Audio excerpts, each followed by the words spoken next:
Okay, folks, it's 5:45. I'll call this meeting to order. We'll begin with an invocation, which I will offer, and then the Pledge of Allegiance by Mrs. Schultz. Oh, we'll So pray. which one first? Let's do the pledge first, and then I'll offer.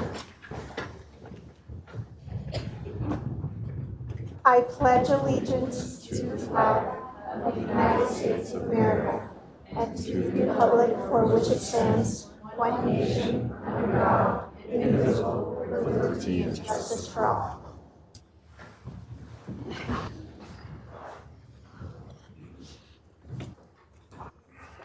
Our Father in heaven, we're grateful this evening for the opportunity to be here. We're grateful for the opportunity to plan and enact those things that will be best for our children and for our district, and ask for thy guidance and help in doing so. We're grateful for our administration and our teachers and our staff and the efforts that they put forth in behalf of our children, and ask that thou would guide and bless them, and do so in the name of Jesus Christ. Amen. I'll entertain a motion to approve the agenda, please. So moved. I have a motion and a second. All in favor? Aye. Aye. Opposed? Motion passes. Item 4.1, approval of November meeting minutes. I move to approve the November meeting minutes. Second? I have a motion and a second. All in favor? Aye. Opposed? Motion passes. Item 5.1, ratification of expense of payroll vouchers, tax credits and activity accounts. Ms. Davis. There's nothing out of the ordinary this month. Okay. Anybody have any discussion or worry or questions? No. I'll entertain a motion.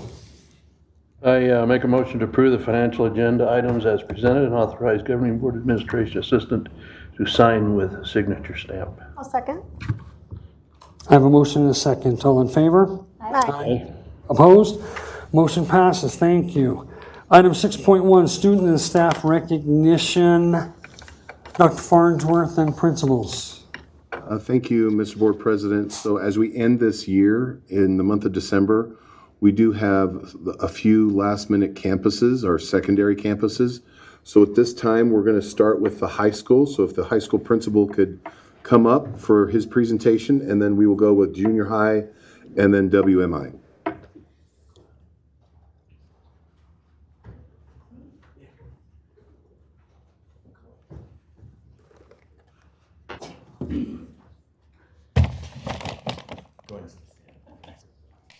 I figured I'd have them all come up together so they're not standing up here lonely. Yeah, you can stand. You can stand next to these guys. Yeah. All right. Thank you, guys. First of all, thank you for bringing this back.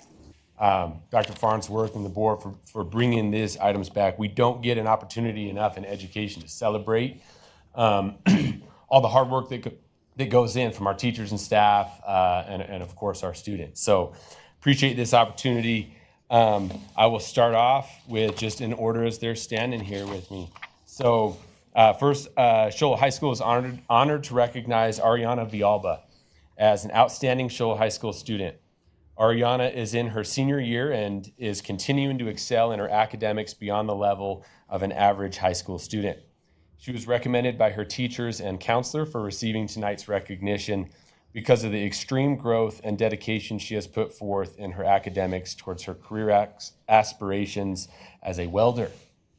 So, as part of her great story, Ariana wanted me to share the negative as well as the positive. So I'm making that clear. She wanted me to share the negative as well as the positive because according to her, there's no other way about it. So, she has always been good in school. Since elementary school and wanted to take college courses like her older sister once she got into high school. Unfortunately, like many students, she got caught up in the wrong crowd and had a lot of poor life circumstances her freshman year. This resulted in many disciplinary referrals and a 1.8 GPA at the end of her freshman year. Is that possible? Well, you made it possible. When When the NAVIT applications went around her sophomore year, she saw that she needed a 2.6 GPA minimum. And so she immediately reached out to her counselor, Mrs. Rask, who connected her with the CTE director, Dr. Butler, and the NAVIT secretary, Mrs. Gray. Together with Ariana's insistent drive to get into the welding program, they developed an improvement plan. She began taking advanced courses, eliminated all of her disciplinary referrals, and earned a 3.4 GPA her sophomore year to get accepted into the NAVIT welding program. As anticipated, she has since excelled in the welding program as well as all of her Show Low High School courses. She will be competing in the Spring Skills USA Challenge under the sculpting category with a project she is doing on her own time after school. All the while, she has worked full-time and taken additional honors and dual enrollment classes through MPC and is on track to complete her associate's degree in applied sciences when she graduates from high school in May. Round of applause for that. So, fortunately, we're not the only ones who have recognized her accomplishments. She has already secured employment as a welder in Houston, Texas, to work for Innovative Refrigeration Systems Incorporated. You'll like the Texas part, I don't know. Hey, I'm just from said Houston. Since she was a little kid, she said she always wanted to go to Okay, Texas. well, let's talk. So, furthermore, she has received a scholarship from NASA, that's not a typo, NASA, to attend the University of Houston to pursue a bachelor's degree to become a welding engineer. Fantastic. So,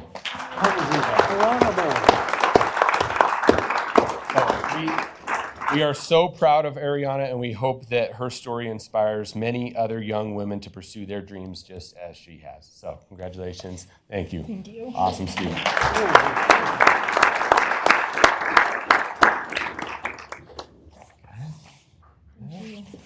All right.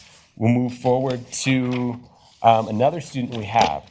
We would also like to recognize Jose Chavez Galvin as an outstanding Show Low High School student. Jose is in his senior year and has excelled all 4 years on the soccer field, in the classroom, and as a human being. He was recommended by his teachers and counselor for receiving tonight's recognition because of his humble leadership and dedication to a future career in architecture. It's been said that a truly humble person wouldn't know it. And if they did, they would never say anything about it.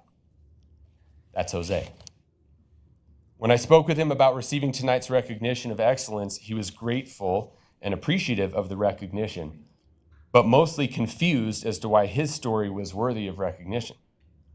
So tonight, I hope to share with all of you and Jose why he is more than worthy of this recognition.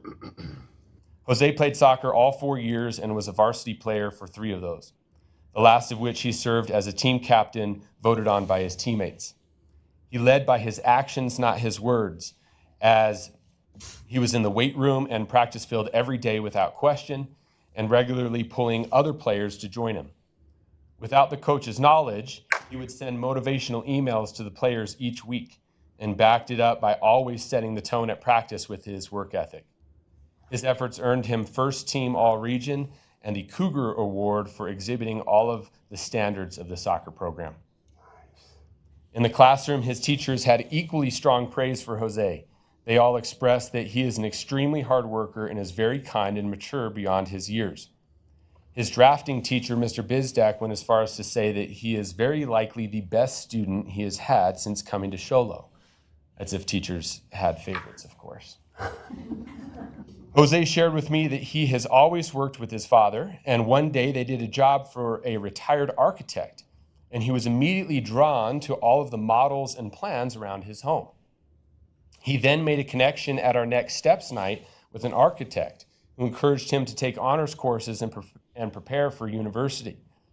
Since then, he has taken multiple honors courses and dual enrollment courses and continued to receive A's across the board, earning acceptance into the School of Architecture at either U of A or ASU. He's gotten accepted into both those universities.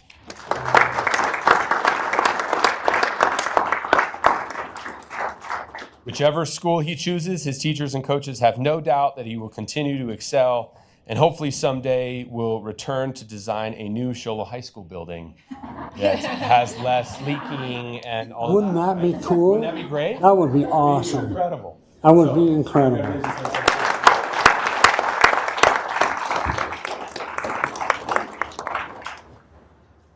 All right, and last but not least, we want to recognize Ms. Verkaik. Shola High School is honored to recognize Ms. Barbara Verkaik as undoubtedly one of the best teachers and humans we have in our building. I had the privilege of hiring Ms. Verkaik to teach math back in 2019, and the entire interview panel agreed that I needed to offer her the job before she stepped 1 foot back into her car. It was one of those interviews. It's like, go get her. Her performance as a math teacher and as a positive influence on our school has not disappointed. She has served on numerous committees to help lead our school into standards-based grading and PBIS. And pretty much every year she serves as a new teacher mentor and coach to help model the type of positivity and professionalism that we want from all of our teachers. When her colleagues were asked to describe her, 3 words came up repeatedly: positive, positive, and positive. They told me she's the nicest, most positive person in the school, and nobody can debate that. She is the smiles of the math department, always spinning things in the positive light. And as a 2-time cancer survivor during her time at Shola High School, she has more reason than all of us to become negative, yet she just continues to be more positive every single day. In fact, shortly after her diagnosis this year, several staff members were in the hallway late on a Friday, venting about how difficult their week was. And she quipped about how great the week was, even though she has cancer again. And everyone cautiously laughed as they noticed she was laughing first. So leave it to Barbara to lighten the mood by playing the cancer card. If you ask any student from any of her class periods from any year that she's taught, they all will tell you how great of a teacher and mentor she was to them. Again, the students all say how positive she is. They say that she is easy to approach and always willing to help them. They say that she is extremely organized and she makes math easy to understand. From a principal's perspective, the kids like her so much that it creates scheduling problems because we used to only have 2 small sections of seniors wanting to take their 4th math credit with us instead of MPC. And now we have over 120 students enrolled in financial algebra. But not to worry, every year she happily takes 35 plus students in these classes so that she can have them all. And that's not said with any ounce of sarcasm. She 100% is like, no, can we do 37? Can we do 40? She wants more students in her classes. We're extremely blessed to have Ms. Verkaik teaching for Shola High School, and we're excited to have her leading us in positivity for another 20 to 30 years.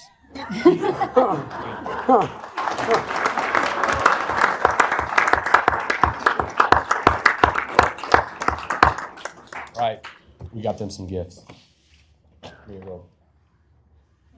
There you go. Yep. Let's come up here. We'll do pictures for a Mr. Marchant, can I say something real quick before we, these stories have kind of brought a tear to my eye. And let me tell you why. My daughter, when she was a freshman, she decided to go to college and she thought she was a volleyball player rather than a medical student. And of course, she didn't believe her dad and she didn't listen to anything he said. And she got a little bit of struggles when she was a freshman. I just want to tell you that you can do anything in this world that you want to if you want to work hard enough for it. She now has went through ASU. She's got 2 masters. She went into medical school and graduated medical school. She's 4 weeks away from being a doctor and 4 years away from being a transplant surgeon. You can do anything you want to in this world if you want to work hard enough for it. My daughter was lazy when she left high school. She ain't now. So don't let anybody tell you you can't do it, because you can. You really can. And I'm excited to see what life holds for you. Congratulations.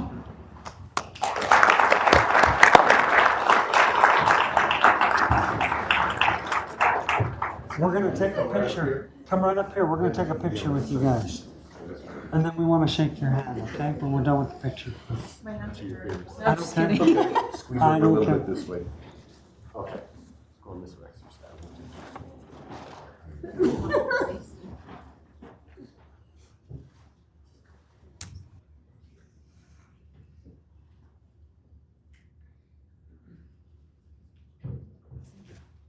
We got one more. Yeah, we gotta wait for mom.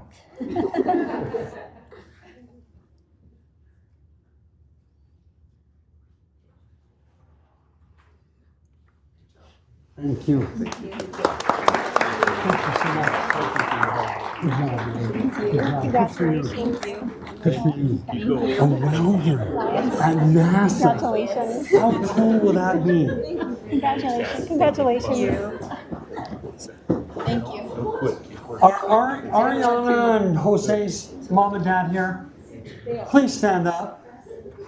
Thank you for what you do at home.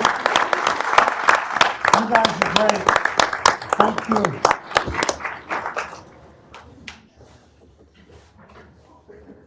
Mrs. Clark, the junior high.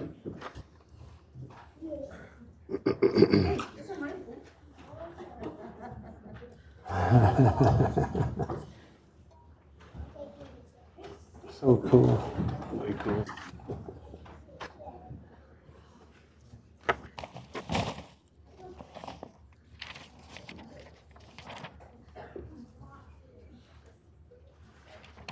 I want to echo what Mr. Marchant said and just express gratitude for this opportunity. It has been a long time coming for us to be able to spend some time and do some celebrating, so we're very grateful and grateful for the opportunity to be here today. I'm excited today to celebrate two of our amazing 8th grade students and one of our amazing staff members, one of our amazing teachers. I'm going to start today with Callie Luchtel. Callie is an exceptional student who truly embodies the values of being respectful, responsible, safe, and kind. And she didn't know she was going to be celebrated here tonight. We worked a little trick with her family to get her here, and we actually may have rearranged the basketball tryout schedule to make sure that Callie could be here tonight with us. Nice. Not only does she shine academically with straight A's, but she also excels on the softball field and basketball court, showing incredible dedication and teamwork. Beyond her talents on the field and in the classroom, she's always willing to lend a helping hand and serve as a role model for her peers. At school, she is the student, the child of a staff member, so she's often voluntold to do some helping, but she does so willingly and always with a smile. And her positive attitude and strong character inspires everyone around her. I'm really grateful for this opportunity to recognize Callie for being an outstanding example of excellence in all she does.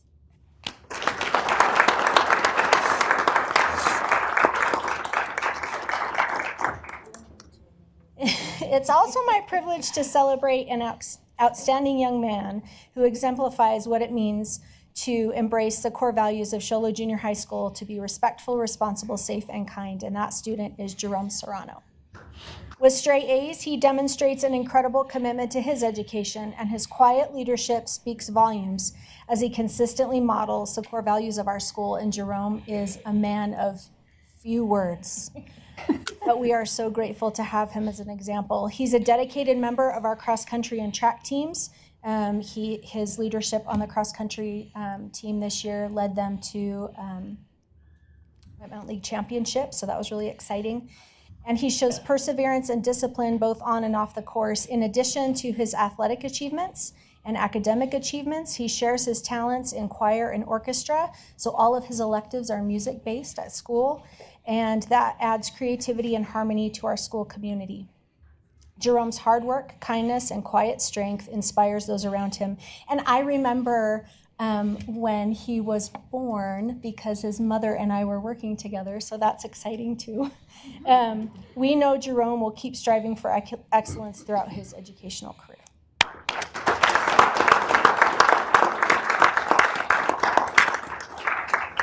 I do want to say something about these two students. When we were talking about who we would be nominating tonight as a staff, it was a little bit tough. because we have so many great students. But I do want to say that when we put the names out, these two stood out among their peers. So we're really proud of them. And at Shola Junior High School, kind of our motto is that our students are brimming with potential. So Mr. Marchant talked about students kind of on the tail end of their career here as Sholo students, but I feel like Callie and Jerome are right in the thick of things, and we're super proud of them and can't wait to see what they're gonna do. So that's awesome. So today we also are here to celebrate a truly remarkable teacher. Someone who I've worked with the whole time I've been at Sholo. And she embodies the very best of what it means to be an educator. For nearly 20 years, Mrs. Glenda McMillan, has poured her heart and soul into our district, the very same district where she once walked the halls as a student. Colleagues describe her as caring, empowering, and encouraging, a constant reminder of why we teach, whether it's through teaching advanced classes, moving our PBIS character education program forward, or the countless moments she spends making a difference for students. Mrs. McMillan does it all with a heart of gold and green. She is collaborative, inspiring, and gives our students the tools to succeed, not just in academics, but in life, as evidenced by the many former students who describe Mrs. McMillan as their favorite teacher of all time. It's my honor to celebrate her today, to thank her for her passion, for her example, her dedication, and for showing us all the true meaning of what it is to be a teacher.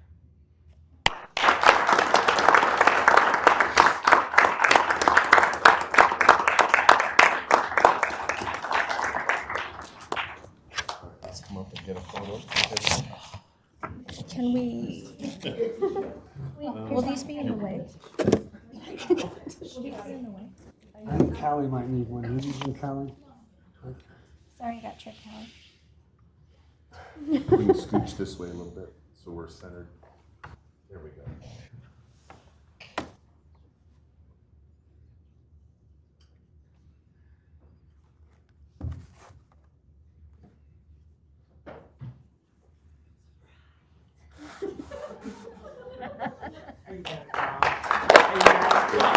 Don't forget to shake her hand.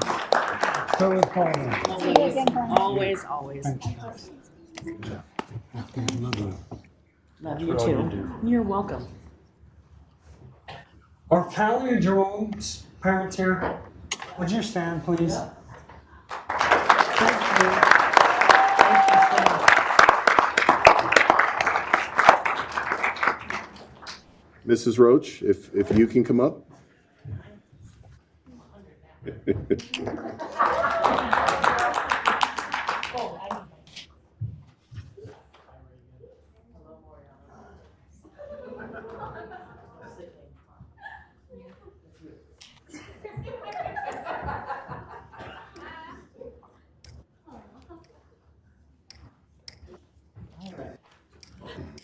Good evening. I'm Reagan with White Mountain Institute, and tonight I'm going to recognize 2 students and 1 staff who has no idea that she's being recognized. So, I tried to keep it a secret. Let's start with Skylar, right? She's here. So, Skylar Farrell. She joined WMI in 2023 when she realized the importance of graduating from an accredited high school. When she first enrolled, she was not on track to graduate with her peers. However, over the past year, Skylar has dedicated herself to completing her current grade level courses and making up the credits that she needed to get back on track for graduation.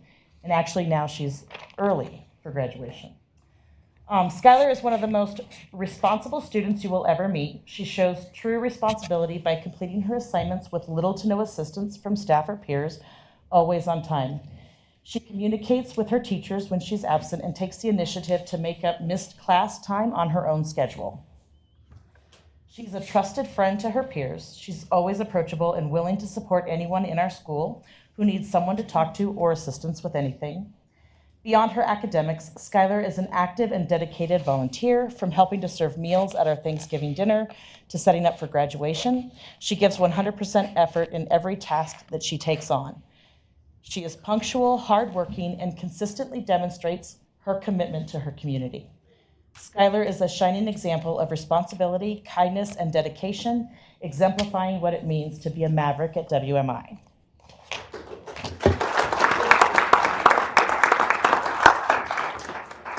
Okay. Moriano. Yeah, we will. So, this is Moriano. Are we going to have a conversation? Yes. Okay. Okay, we will right now. So, Mariano has been a valued member of WMI, of the WMI community since 2023. If you were fortunate enough to know him back then, you would completely understand why he was chosen as our Student of the Month. Mariano approaches everything in his own way, with minimal assistance because he don't want it, a strong work ethic to keep us out of his business. Yes, stubborn. And a servant's heart. He is on track to graduate thanks to his dedication to completing assignments and staying on top of his classes. He is a model of responsibility, consistently notifying us in advance if he's absent, making up missed work on his own time. He's positive and engaged, really more engaged. If you would have met him a year and a half ago, he didn't speak. He would look at you on his way out the door, and that was about it. So, yeah. He's positive, and he's an engaged member of the WMI community. He demonstrates his commitment by assisting staff and peers, often without being asked, whether that's cleaning up the classroom or volunteering at community events. Mariano's honesty and strong communication skills show that he is trustworthy and dependable. He is much more than a test score or a grade. He exemplifies what it means to be a student at WMI.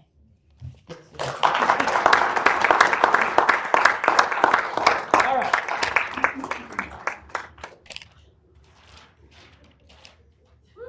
I'm gonna read about you now. Ready?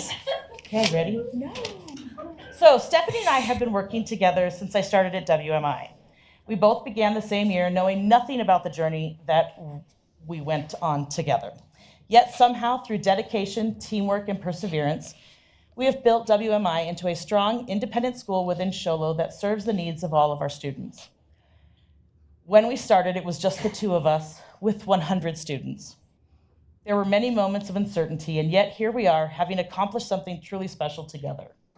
Through laughter and tears, through moments of silence and moments of shouting, maybe at each other, through classrooms that were too hot, too cold, and students who loved us and challenged us, Stephanie has been my rock. When I'm ready to lose my mind, she is there smiling at me as though nothing is wrong, reminding me that they are just kids. Her calm presence and unwavering support have been a grounding force for me throughout this journey. Our success at WMI would not have been possible without Stephanie's incredible dedication, commitment, and passion for our students and our team. Her hard work, kindness, and collaborative spirit have left a lasting impact, and I am so grateful to have had the opportunity to work alongside of her.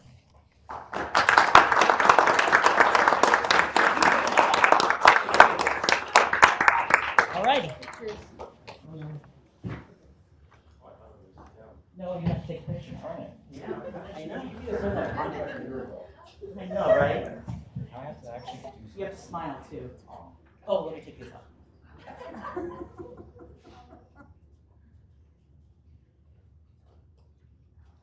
Mariana, do I look younger without him? Does everyone get a photo? My parents are getting Did you get? Okay, here we go.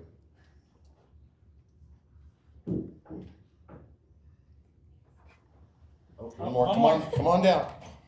Get over here. All right, thank you. Don't forget to shake their hand. Mariano, Mariana. are Skylar and Mariano's parents here? Would you please stand?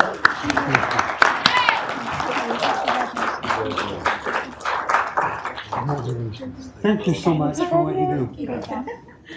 Thank you.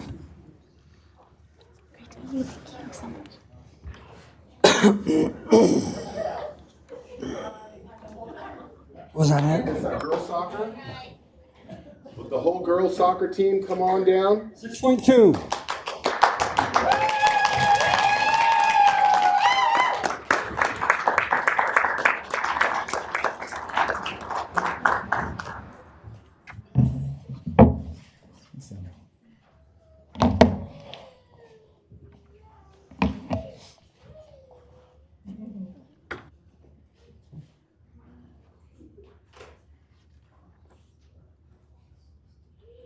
I would love to say I'm going to keep this short, but unfortunately that's not the case, just so everybody's prepared.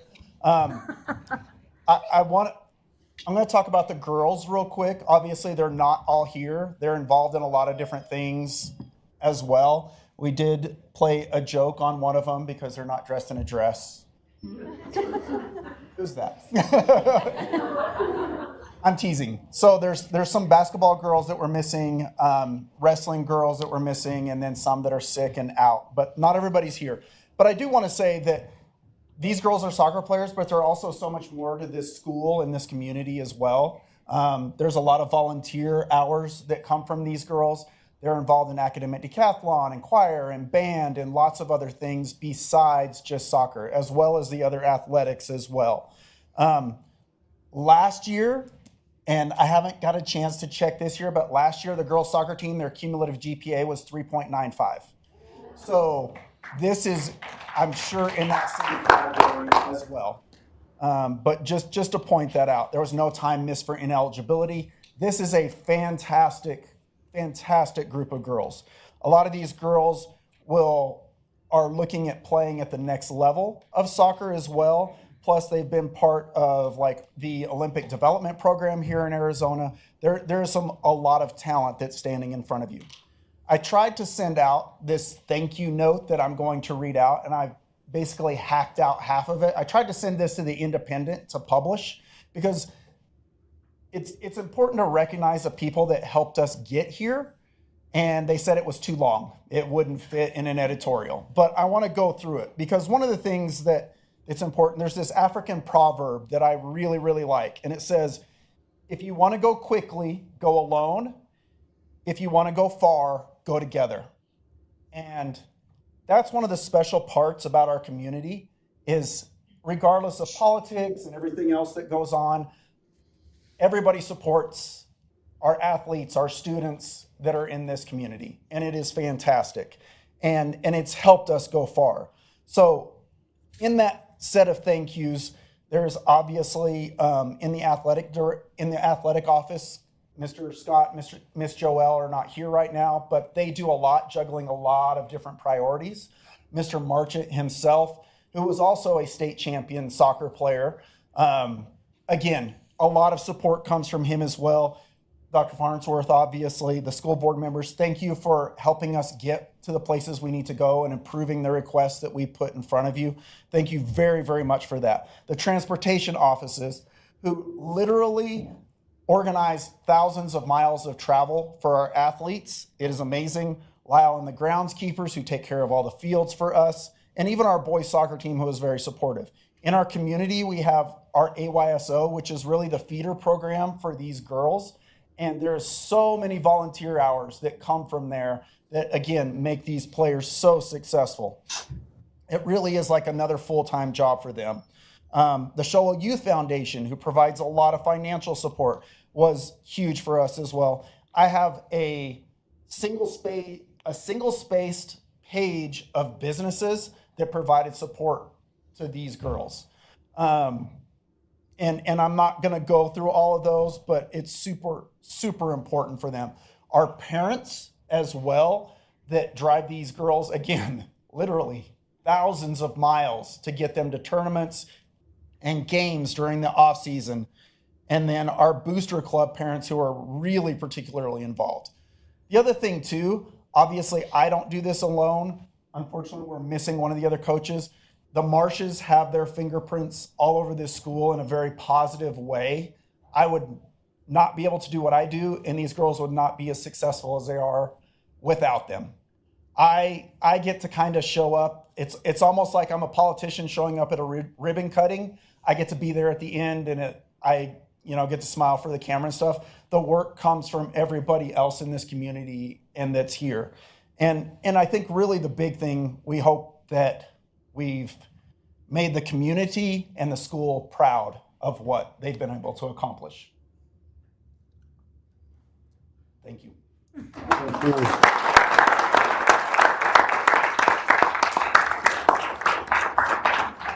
I think we need a picture, yes. Especially with the trophy.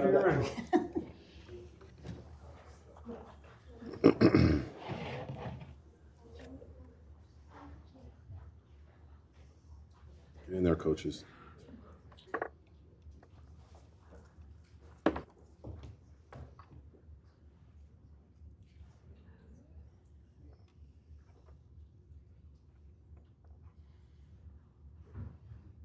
You can get closer if you want.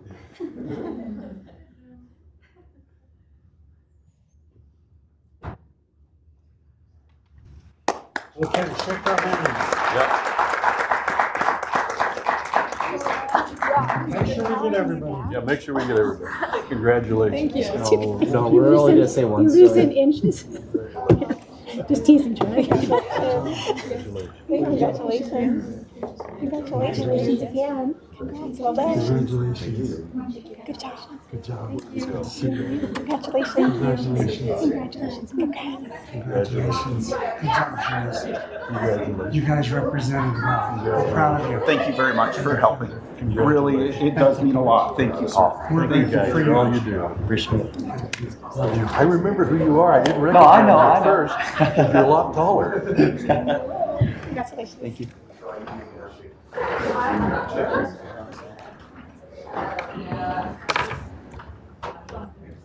I say a couple more words? When they get set down.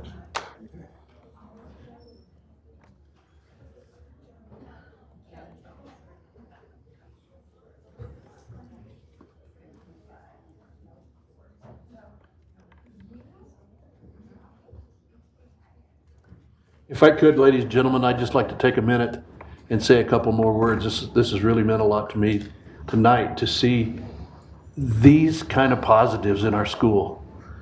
I mean, every one of them. In a world that there's so many negatives and this person doesn't like that and I don't like this guy, you know, our school does a great job. It really does. It really, really does.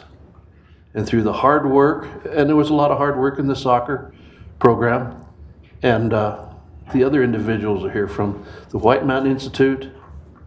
Way to go. I mean, way to go. I would love to see stuff like this every board meeting. I mean, makes your heart feel good. Thank you for all you do. Thank you.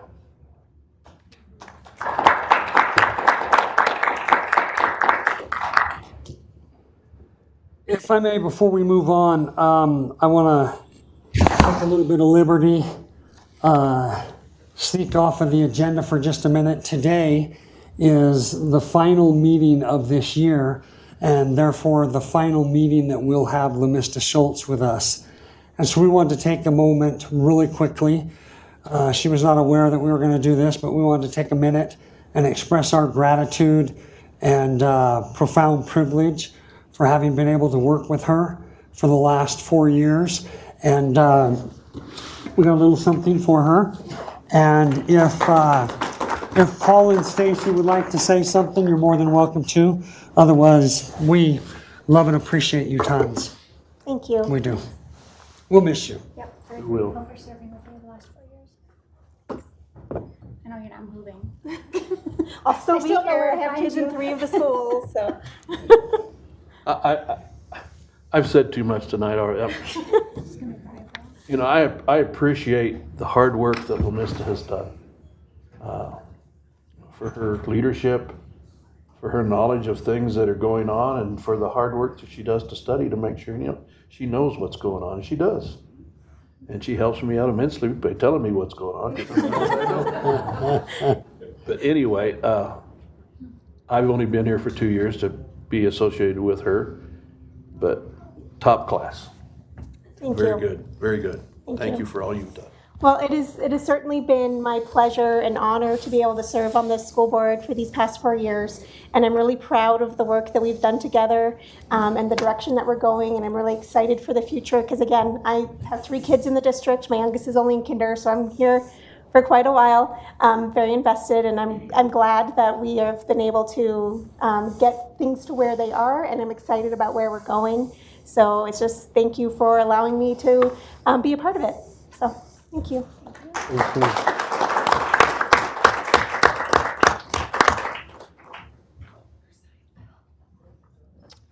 Okay, moving on. 6.3 principal reports. Mr. Farnsworth. So thank you, Mr. President. If you look at your agenda, you can see all the different principal reports from every campus. And I just want, again, thank the principals for kind of giving everyone a snapshot. So any comments or questions to the principals? Thank you. Thank you. You guys are great. We Yeah. appreciate your time. Glad we've got back to this. I missed it. Thank you. Item 6.4, first read policy change 4-102. Ms. Davis. So this is a first read, and so there's no action, but what this is the current policy states that when a teacher covers a class, they get $30 to cover that class. So it's when an elementary teacher covers a class, they cover all day. So for them to get $30 to cover a class all day is not really equitable. So we're asking that this reads that for the high school and junior high, they get $30 per class. But then for the elementary school, it would read that they get $125 a day, which is the substitute rate. So that's what this first read is, and we can have discussion on that. If there's So is this when there's a teacher that's out and we were not able to secure a substitute, so then we split up that class to several different teachers? not for the elementary. The elementary one teacher takes on that class for the whole day. Okay, so you're not talking about when one class is split up and maybe there's 4 or 5 teachers that each take, a handful of kids. You're talking about someone who covers the whole day? Yep. Okay, great. Yes. Yep. So this teacher who has their own class of 25 kids then takes on the other class of 25 kids. Correct. So that's a big, Yeah, it's that's a big load. ask. It's a big ask. Yeah. The junior high and high school, they're just taking on one period. Mm-hmm. And so then they get that $30 for just that one period. Is that happening where someone's doing 2 full classes? I'm confused about that. You split it up. So it'd be like 125 divided by if you had four additional classes or 5 additional classes, they would be able to split that money up between. Okay. So you're taking those 25 kids and splitting them up between 2 or 3 classes or whatever you can do to thin it out? And then, okay. Okay. Uh-huh. So it'll just depend on, it'll be $125 total split amongst however many teachers are splitting that classroom? Is that what it would be then? Or is it just if they're covering? Maybe one this class? needs a little more specificity. Yes, we'll look into that a little more then. Sounds like it. Because I think the idea of it being $30 for each teacher back when we started doing this, because we didn't used to pay them anything. Right. So when we did this a few years ago, the idea was if there were 5 different teachers who all took a portion of that, maybe 5 or 6 kids, that was the $30 they're getting for their portion of it. But yeah, that doesn't, if they're having more than just that amount. Okay, yeah, well, Yeah. that's why we do this first read. So you look into that and Yeah, visit with us at another time? Okay. make sure it's equitable. Right. Absolutely. Anything else? Okay, 6.5, Superintendent Report. Dr. Farnsworth, please. So just a couple highlights in my report. So myself and a couple building principals, we were able to go to a one-day conference in Flagstaff in the Vail School District. They demonstrated how to kind of look at your state level accountability data. So we're able to do a data dig. Pinnacle Consulting, they're going to be installing over the break a new cell phone tower. And one of the byproducts of that, they're going to put some new outfield baseball lights for the baseball field. Not all of the lights, just one pole. We're continuing to work with our Raptor software system in terms of campus security to check in guests as they come in, and it does some neat features. I've attended the Math Science Night at Whipple, great turnout. The Community Fast was a great turnout. That was a fun celebration. I think they raised close to $50,000, if not a little bit more. And a lot of that money comes back to the school district to help families. So we're very appreciative of the community. Attended the library walk at NHE. I've worked with a couple of core community members to start looking at a visions committee, and I was making phone calls today. So the plan is in January to have our first meeting where we start looking at the district vision, mission, core values, and start crafting a more laser-like direction for the district. So that process is underway. You know, Feast of Carols was a great experience. Celebrating Linden for their an A campus rating. So that kind of rounded out my report. And then I believe the board asked me to give more information about the vouchers. And so in the other attachment, so we can look at the spreadsheet here to kind of give you an update about how many students that would be coming to our schools are actually using vouchers. And this is from the state reports, and you can see the hyperlink on the website there. So Q1, we had 291 students that are, or families, are capitalizing on the voucher system. In Q2 of 2024, 349. And then Q3, 383 families are using or capitalizing on the voucher system, which if you were to do some rough math, if the state gives us roughly $10,000 per kid, you're talking $3.83 million that had they come to the Show Low School District, those revenues would be coming through the Show Low School District. So And that would be single kids. those would be single Some of kids. those families have more than one child. Correct. So realistically, the impact is larger than that. The impact, if you look at the bottom of the spreadsheet I put together for the state of Arizona, they now have close to 75,000 students that are no longer going to public school, and the state is paying out hundreds of millions of dollars to these individual families. The governor estimates $943 million out of the state budget is going to those individuals and those families. And are they required to report at all the schooling that is happening for those monies, those vouchers that are being? No, Mr. President, there's no accountability from the state. We have to account for every penny. We get audited every year by the Auditor General. We have to hire our own auditing firm to audit every penny that we spend. There's no oversight. There's no state accountability. There's no state assessment. There's basically free money with zero strings attached that the state has no idea what the families are doing with those dollars. That is jaw-dropping. I would invite everyone to give their legislator a call and ask them what is going on.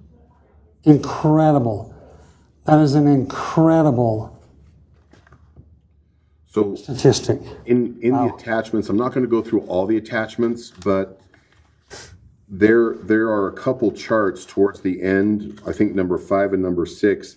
It kind of breaks out how many kids are in each funding category. So for example, in Q3, there's 6,687 kids that the state is paying out $30,000 or more per kid. Some are 35, some are 40, some are 42,000. Typically, those are students with special needs, and so the state pays more. You can also see there's 39,000 students that the state pays anywhere from $7,000 to $8,000 per kid. So that just gives you a breakdown. The state doesn't give us that kind of money, but they're going to give private individuals that kind of money for some reason.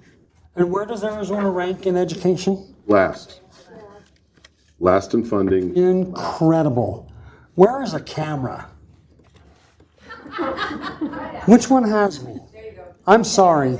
You shouldn't ought to have to look at my face, but that is incredible. And if you don't call your legislator and ask them what the heck is going on with your tax dollars and helping education in Arizona, shame on all of us. I just got reelected, so I'm not afraid to. Apparently, I'm not afraid to say anything. Incredible. Incredible. At the bottom of my report, there's just a few more holiday events. And for example, tonight is the high school holiday concert at 7 o'clock. So if we finish early, we can all go over there. But hurry. Is that end of report? Yes, sir. Okay, thank you, sir.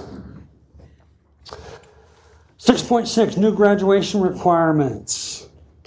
Proposal, Mr. Marchant. Please tell us what you're thinking.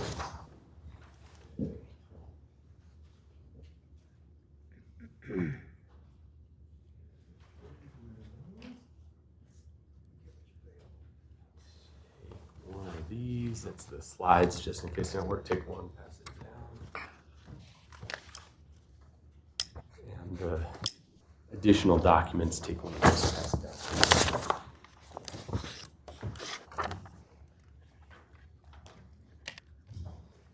All right, you had to mention that we got the concert at 7 o'clock and then invite me up here. I don't know. Right, Ben. Not a good combination usually, but all right. But I am really, really excited about this. I've been waiting a long time to present this. We'll wait until you guys all have your documents so that we can dig into it. Before we start on the slides, I want to lead off by letting you guys know that this is not just a Ben Marchant brainchild that I'm just throwing out here and seeing if it sticks. We first studied this as our admin team, really picking it apart to see how it could work.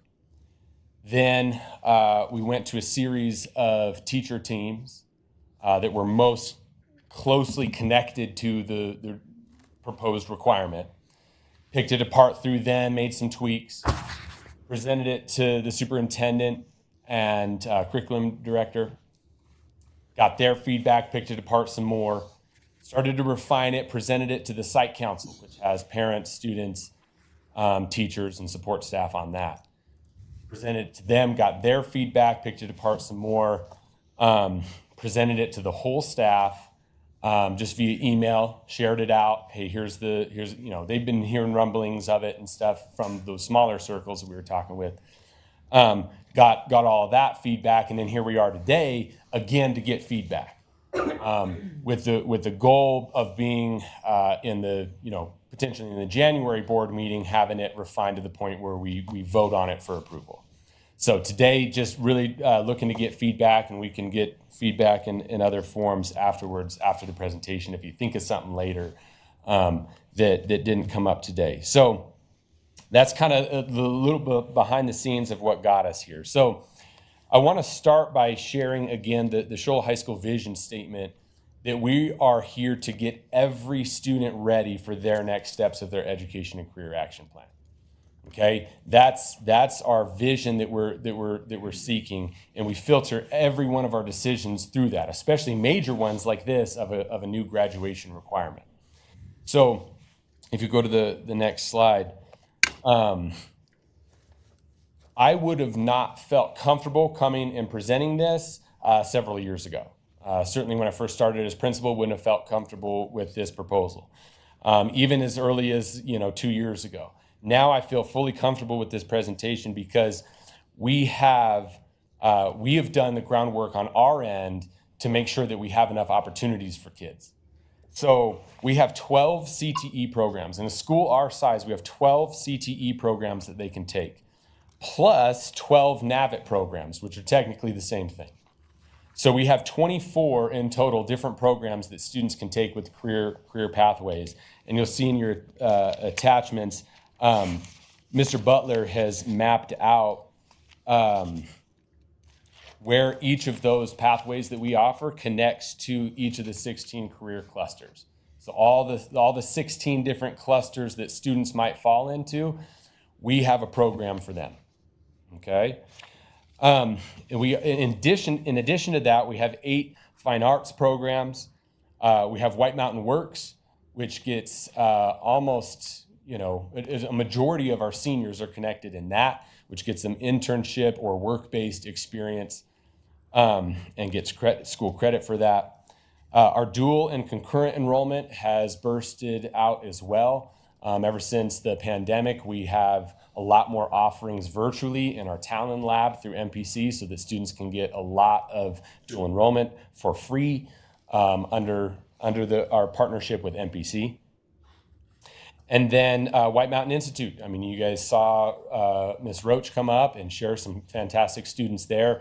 Our partnership with White Mountain Institute and them growing has really supported all of our students to have a graduation pathway. Can I interrupt you really Yep. quick? So you just said that kids can take college classes for free Yep.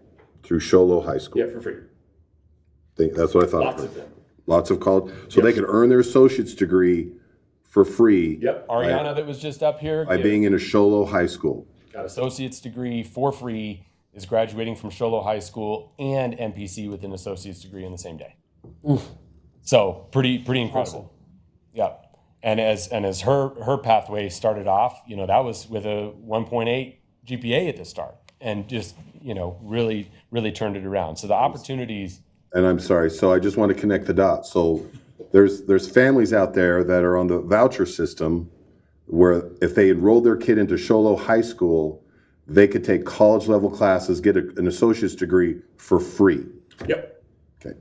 Yep, right away. So, and then Freshman Academy. So that it's another program that we started for all freshmen coming in to ensure that we're in communication with them and they're developing their ECAP, their Education and Career Action Plan, early, and are starting to connect with those dots as soon as possible so they can get their free money's worth while they're in high school with us. Okay, if you go to the next slide. All right, also with our current status, I wanted to share that our CCRI score, our college and career readiness indicators, it's improved every year, and we are now at an all-time high of 16.3 out of 20 of those possible points. And that's just an indicator that the state puts together to say whether you're on track for preparing your students for their next steps. That's the biggest indicator for us of if we're meeting our vision of preparing students for their next steps after high school. Most notably, we have a strong value of 88% of our graduates who score in some area on that CCRI. So that's our graduating seniors. They get points on either a college side, college readiness, or a career readiness side, and they can get points in some form or fashion. So only 12% of our students did not score any points, and I'll probably touch on that a little bit later, but we've dug into that 12% to see what are we missing, where are these kids that we're missing, and this proposal today will hit almost all that. So, all right, if we go to the next. So, however, this is not strong enough to match our vision of every student. We didn't set a vision to get 88% of our students ready for the next steps. We set a vision to get every student ready for their next steps. And we're not going to give up until we accomplish that goal. And so, by increasing the minimum standard here with the graduation requirement, we will ensure that every student is ready for their next steps. So that's the goal. Now that I've kind of framed the idea behind having this graduation requirement, let's dig into it here. All right, so the proposal that we would have next steps readiness, I think the slide before this said that we will, that the proposal will have, that a student just needs to meet a next steps readiness requirement. And so here are the two options.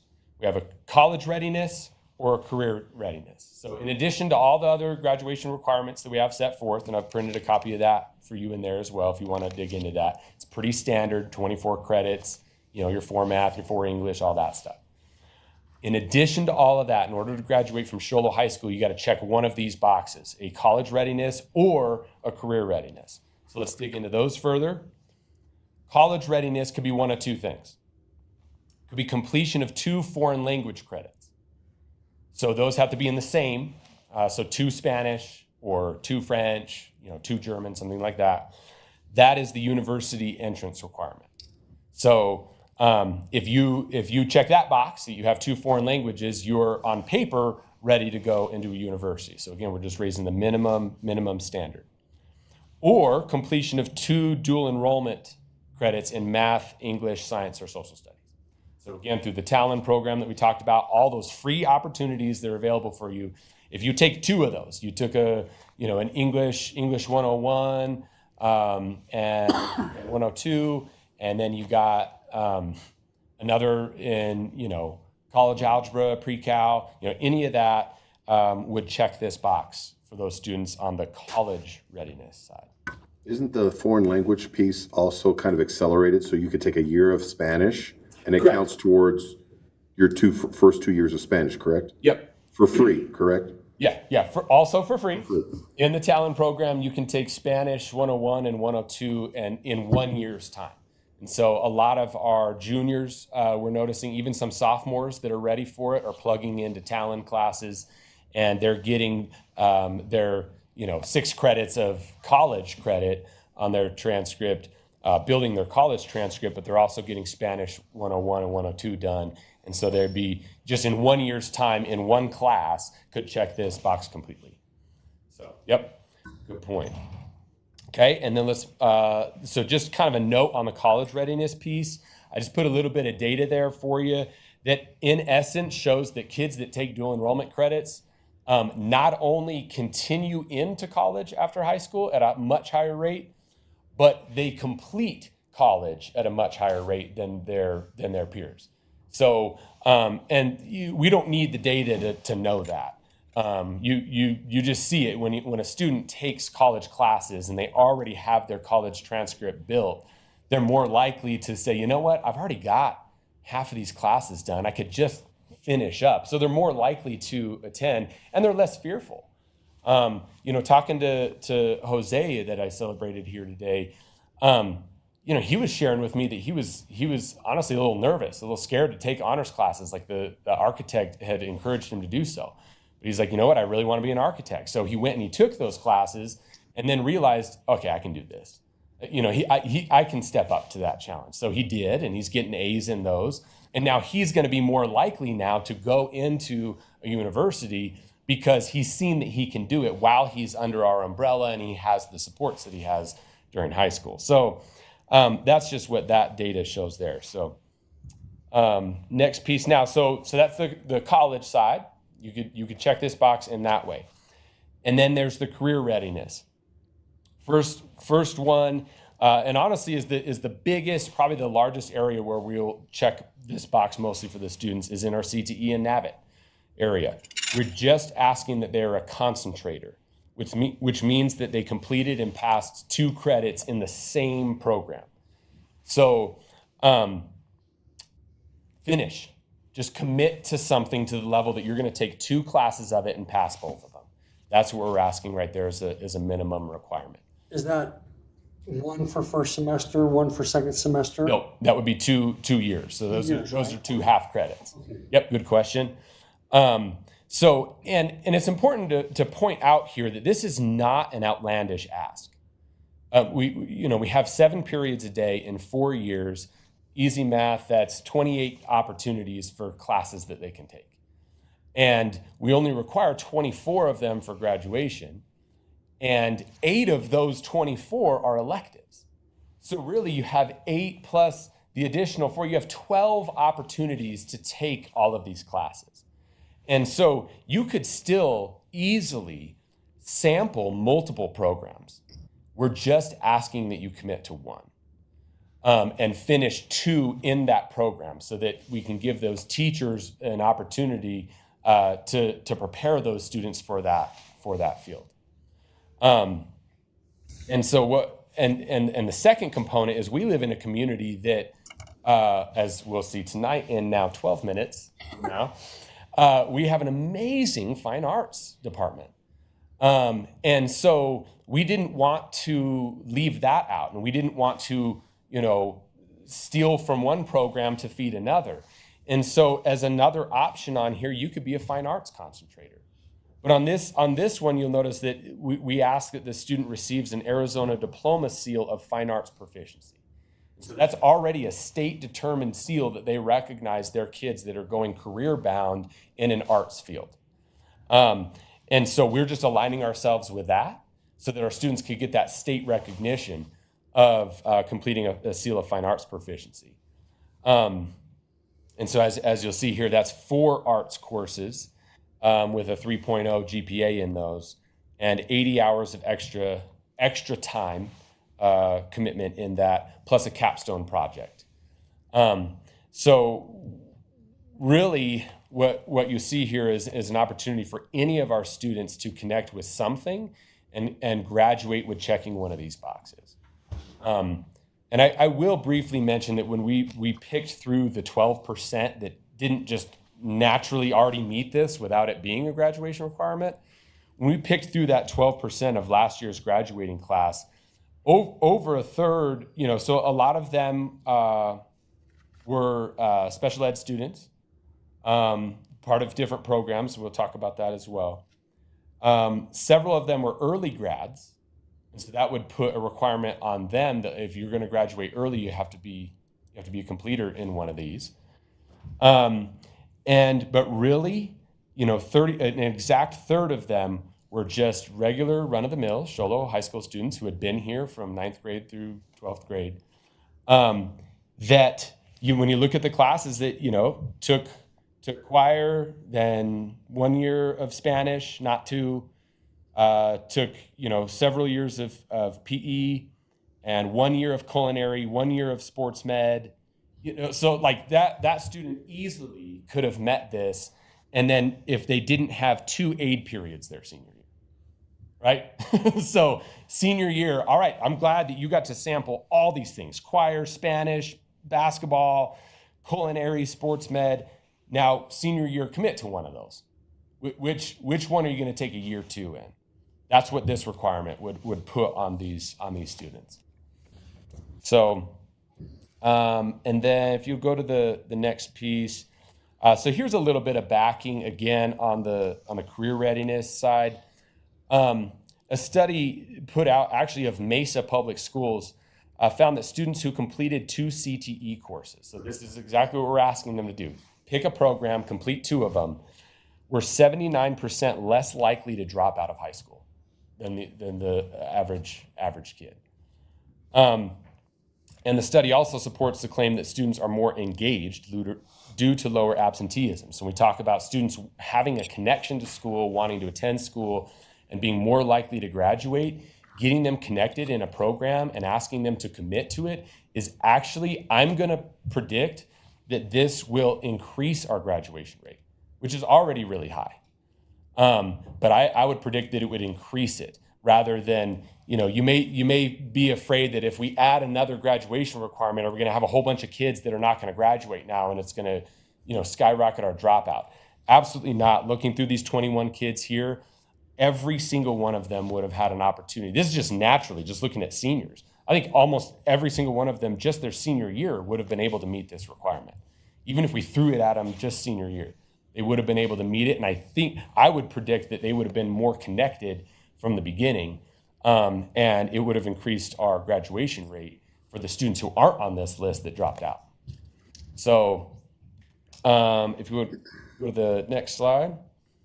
And then also, this also supports that career, we often talk about college or career. It's not or, it's and. It's college and career readiness.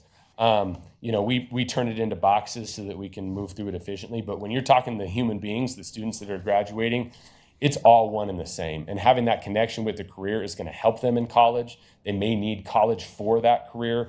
It's all tied together. And this shows that students who complete these programs are also more likely to attend a 4-year university. So we need to get rid of the mindset when we talk to our families and our students. We need to get rid of the mindset that there's like CTE students, but oh no, my student is an honors track, they're going to university. No, absolutely not. Like, yeah, please do that. But also take our CTE programs so that you're prepared in something in the workforce. So those students who take the CTE programs are also more successful in college. So it's just good all around. I think I'm about to finish up. I want to mention some exceptions before I take some questions here. With any rule, there needs to be exceptions. And so we wanted to outline here what we felt would be very clear exceptions right off the bat. First one is special education students. And I want to point out here that this is listed under an exception. It's not listed under the first part that is just going to be a blanket rule that anyone with, any special ed student, they're going to automatically not need this requirement. No, I still believe that we can get close to 100% of our special ed students still meeting this requirement. But I wanted to leave the window open there for, just an opportunity for the IEP team to make a decision that, hey, in this student's case, we're going to go this pathway with them, and it doesn't happen to meet this requirement, so let's waive it for this student. So I would ask that we have that as a possible exception. And then the second one there is new enrollments in 11th and 12th grade. And again, it's listed here as an exception. I'm going to still shoot to get 100% of those kids that come in new. But there are a lot of students on this list of 21 that just came in their senior year. And, it wouldn't be fair to them if they just moved into our area and the CTE class that they started at their other school, we don't offer, and they don't, they're not ready to take Spanish 101 and 102 at the college level in the 1 year, and they didn't take music. And so they may fall into an area where they didn't have enough advance notice to meet this requirement. And so I would like an opportunity to, as an administrator, to write an exception on that. But again, that's going to be a rare case, I believe. I think we can get most kids to fit under this. So I think that's it. Any questions or initial thoughts on the requirement? I think it looks like you put a lot of time and effort and got a lot of stakeholders involved. And like you said, that this isn't just throwing it on the wall now. You've put a lot of time into it. So I appreciate that. One question I had was for the fine arts concentrator, one of the subsections of the career readiness. How many students are already doing that? And do we have kind of the setup for that to be easily done? With doing the capstone project, are there already students that have been doing this? We have not done that. This would give us leverage to add that. It's something that I've seen the state put out these seals about 2 or 3 years ago, and it's some of them are not really fitting with what we're doing, but this one in particular is fitting with a lot of our students, and it's something that I've wanted to do. And again, this would provide a little bit of leverage behind that to inspire these kids to have a reason to go a little step further and do a capstone project. So would there be additional things required of the staff to help the students attain those, do the capstone? Or would that be a whole other setup that you guys would need to get? And do you have the resources to be able to support the students in doing those projects? Yeah, good question. It would be minimal on the staff. There's going to be some front end work that we're going to need to get approved as a school first. So we submit all of our stuff to get approved as a school who can offer that seal. Mm-hmm. And then we can start taking students under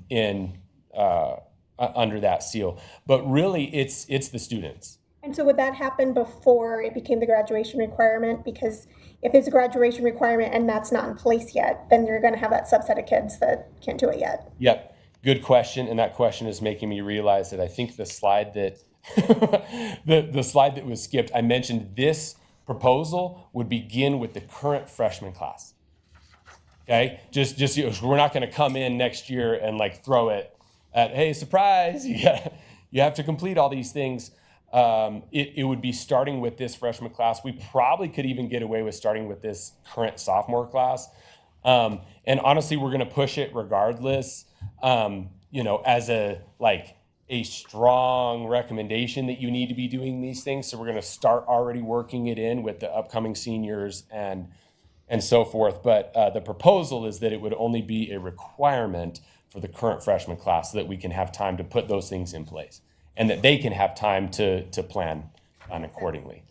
But to further answer the question on the fine arts one, I honestly think that the amount of students that would need to complete that in order to meet this requirement would be extremely minimal. Just looking at the list, again, it's not even a graduation requirement right now, and we only had 21 students who wouldn't have met it. Just looking through those numbers, They're not. They're by and large not our fine arts students. The fine arts students are already in a CTE program or are college bound or are participating in other stuff as well. Students at that level anyways who have done 4 years worth of it, and so they're already intending on going to university for the most part. So it would just be maybe 1 or 2 kids that just is excelling in fine arts and didn't take any CTE program while they were at it. So yeah. Good question. Other thoughts? Tell me if I'm on the wrong thought process here, but Yeah. I feel like this is going to require your counselors to really educate these kids. in this. Certainly. And that's going to be something really important, because what I don't want is I don't want someone at the end saying, I did not realize that this was what I was supposed to do. Yep. This really needs to be laid out for them. I'm in support of helping them, stretching them and helping them to prepare. I mean, we live in a world that they've got to be prepared for the next level. And so I'm not like I'm against this at all, Yeah. but what I am really, they need to know about this and be well educated that this is what we hope for them and the direction we're moving for them. So that would be the big ask. I couldn't agree with you more. I absolutely despise gotchas in education on a micro level, and this would be on a macro level. And so that's why, I mentioned the Freshman Academy. We have a whole year with these students when they're freshmen to really educate them on the graduation requirements and the pathways and finding what career and sampling all the CTE programs and really getting that aligned freshman year so that it's not a gotcha. And honestly, what we will be doing is reworking our counselor advisement with the students so that it's mapped in this model. Yeah. So that as we're sitting down with students their sophomore year to pick schedules, as we're sitting down with them again their junior year or their senior year, that it is revised around this model. Okay, college or career, which pathway are you on? Let's make sure that's the first part of the conversation. Which of those are we on, and making sure we're checking that. Okay, now let's look at your individual courses. Let's see what maybe you failed and you need credit recovery on. But that the conversation begins with what are you aspiring to do after high school and which pathway are you on with us? Can I share another concern? Yep. What if a child gets into a certain, I don't want to pick one because I don't want to badmouth one, but what if they get into a certain CTE course and decide, I don't like this and I don't want to do it anymore? I don't want to feel like we're forcing them, well, you're out of luck. You gotta finish this. Yeah. That is a little bit of a concern for me, a little bit of a worry.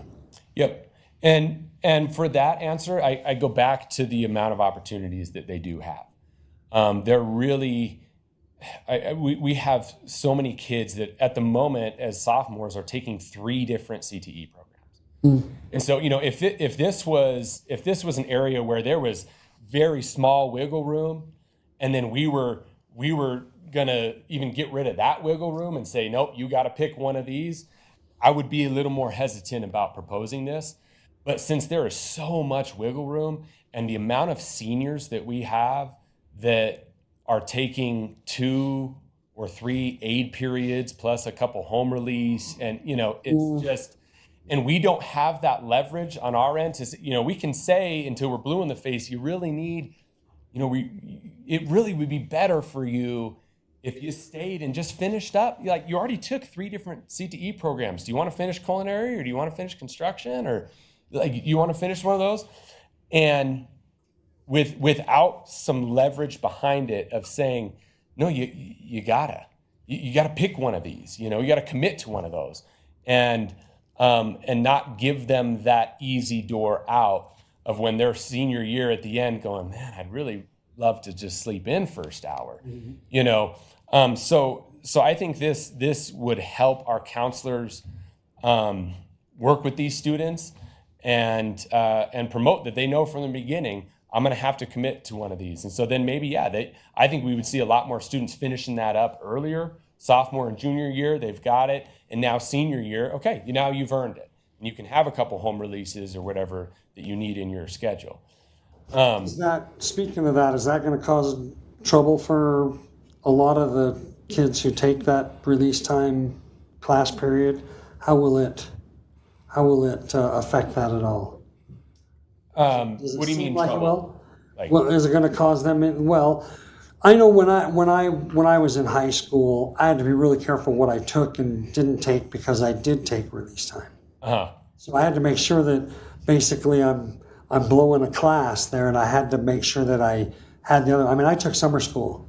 It wasn't because I got bad grades, but because I had to make up Yep. some courses, and so I'm wondering if that's going to cause. Yeah, I don't think it'll cause any problems. It will help us. Okay. I think it will help us refine what they're doing, and provide just a little bit more focus and a little bit more commitment.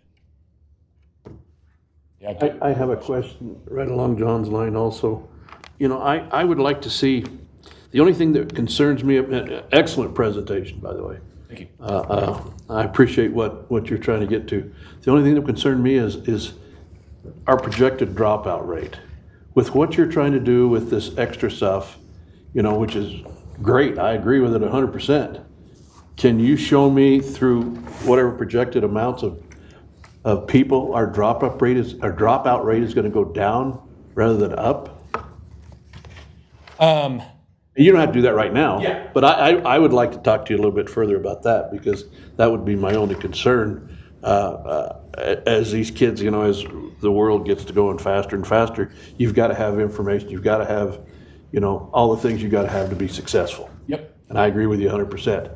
But for that small minority of kids, are we putting hardships on them that we don't need to? That last push. Yeah. That last push out the And that would be door, I quit. that would be my only concern, and would just like to talk to you a little bit more about what you think about that. So No, that is a great question, and your thinking is right in line with our thinking. As we were going through I thought it was too. all the phases of it, we wanted to make sure that we push, but not push out.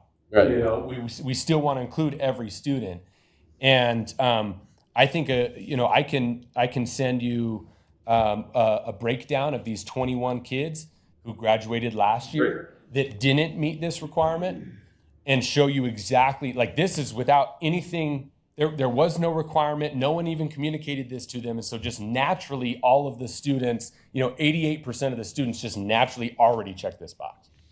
And so if we were worried about this causing a higher dropout rate, that there would be kids that wouldn't graduate because of this, it's these 21 kids. And yep, like right at the top, 19% of them were part of a SPED program. And so they could have been an exception right off the bat. You know, and several were 14% were fifth year seniors that still count in our data. And so they already were a dropout technically. Well, and I understand what you're saying. I would like to sit down with you maybe sometime and go over some of these numbers. Yeah. And I assume we're trying to get it on the agenda for next month to get it approved. Or The idea would be this is like a feedback session, and then we bring it back in January where we can, any concerns or questions you'd like him to bring back, like the dropout data, he could bring it back. And then it would be a motion for an adoption, or if not, we can chew on it for a couple months. Can we throw this on a work study session that you could be at? We could do that. I mean, but you don't make an adoption at a work session, so it'd be Right, well, yeah. more conversation, which is totally fine. We could put it on a work study session and on the agenda for the meeting following, I mean, just the next meeting. And if we find in our work study session that we don't want to address it, we can always adjust the Absolutely. agenda. Or would you be able to commit to getting some more information and attending that meeting, and we hash it out? Talk about it further. Kind of timeline wise for what's best for the students. We're looking to do course registration right before spring break. And so we could still have a little bit of wiggle room to adopt it in February if we needed January to talk about anything further. But yeah. So let's put together a work session for January, and all things positive that meeting following, we would. I mean, that January meeting Yeah, that still? January meeting. Yeah, like that same day? That same day, that same night. So we talk about it from 5 to 6, and then at 6:30, we adopt it or say no. Yeah. Or we say, let's talk about it more and do it in February, which would still give you some time. February latest. We don't want to push this past February. Is that cool? You know, John, I liked our last study session when we went over the budget and everything. And it didn't go into our regular session, our regular meeting. Have it a different night. Excuse me? Just have it a different night. Oh, you want to do it a different night? I thought it was very productive. I heard stuff from Dr. Farnsworth about things that I can't talk about on this show, but that I was pretty impressed with. And I appreciated being able to hear that and I'm sure you've got the numbers because you're as thorough as you are, but I just want to see them. Yeah, for sure. Okay, so we can do it between now and then. I'm okay with that. I was just trying to be easy. We will get it planned. Easy. If you all have questions related to his presentation, please send them to me so then I can send them to Mr. Marchant so he can be prepared. Well, I think you know what I want. Yeah, yep. We don't need to waste any more paper. Between now and then. Absolutely. Okay. Okay, perfect. Good job. Thank you. All right, thanks, guys. Anybody else? No. Thank you. Thank you.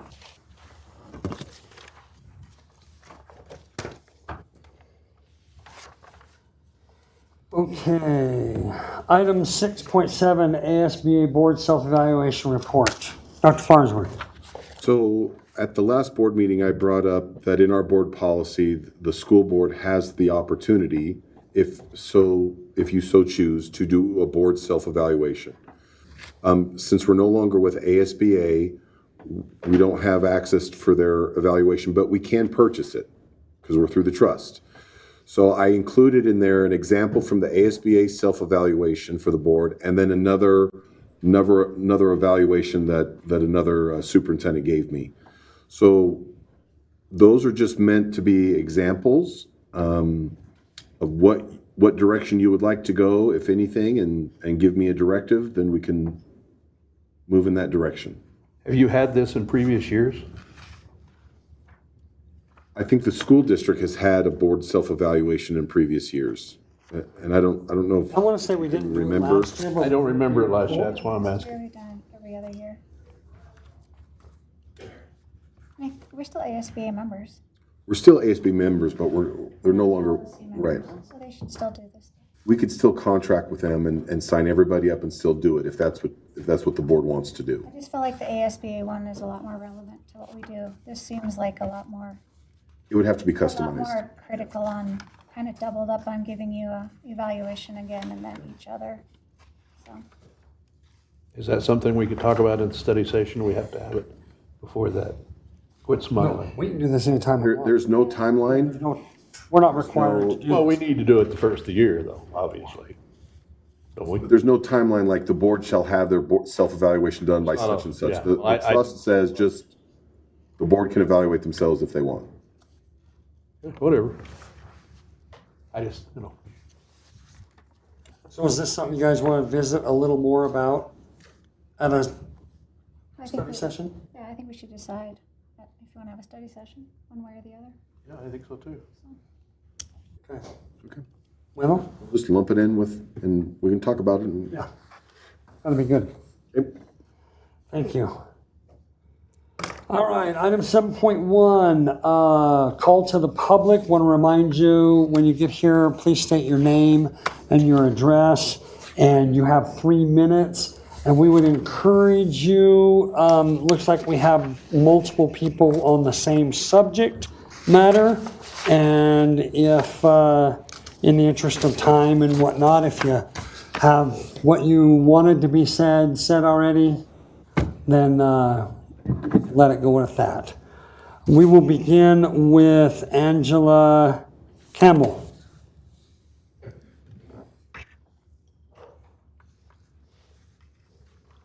Good evening, board members. Ms. Davis, oh, she's gone. Ms. Payne and Superintendent Farnsworth. I'm Angela Campbell, your newly elected board member, and I just wanted to take this opportunity to introduce myself to you and to the community. I've spent the last 22 years raising 3 children, 2 of which are living independent of me and in another state since 2021. And I'm soon to be an empty nester, which allows me the time to dedicate to the board. I'm someone who enjoys projects, and I especially enjoy seeing them to their completion.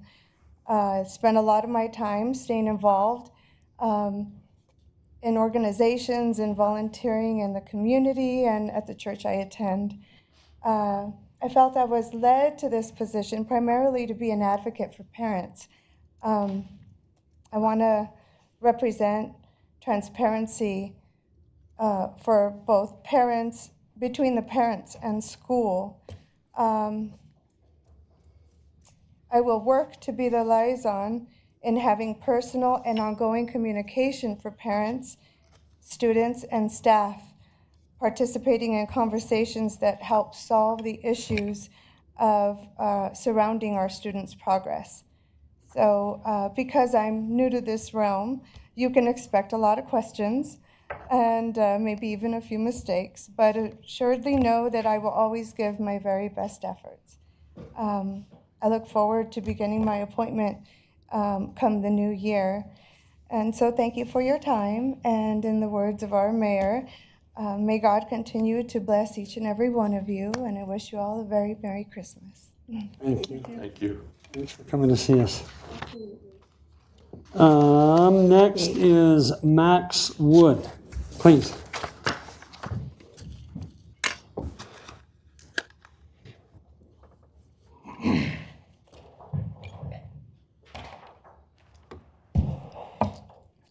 Friends. Excuse me, Max, can I interrupt you for just a minute?